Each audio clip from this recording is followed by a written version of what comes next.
காஞ்சிபுரம் திமுக மாவட்ட அலுவலகம் முன்பு வட்ட செயலாளர் சங்கர் தலைமையில் பொதுமக்களுக்கு மோர் மற்றும் குளிர்பானங்கள் வழங்கப்பட்டது.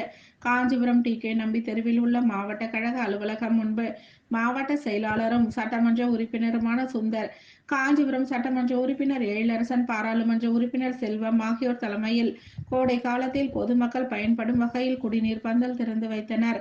இதன் தொடர்ச்சியாக அனுதினமும் பொதுமக்களுக்கு பல்வேறு குளிர்பானங்கள், நீர்மோர் ஆகியவை வழங்கப்பட்டு வருகிறது.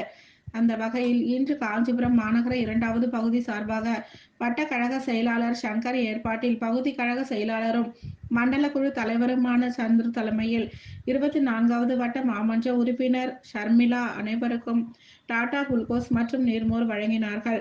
இந்நிகழ்ச்சியில் பகுதி கழக நிர்வாகி குமார், மாநகர இளைஞர் அணி துணை அமைப்பாளர் சிலம்பு செல்வன், 24வது வட்ட கழக பிரதிநிதிகள், நிர்வாகிகள் சிவகுமார், சுந்தர், ஜெயக்குமார், பாலகிருஷ்ணன், சுரேஷ், உஷா, செல்வம், ஆகாஷ், துணை செயலாளர் லட்சுமி நரசிம்மன் அனைவருக்கும் கலந்து கொண்டு சிறப்பித்தனர்.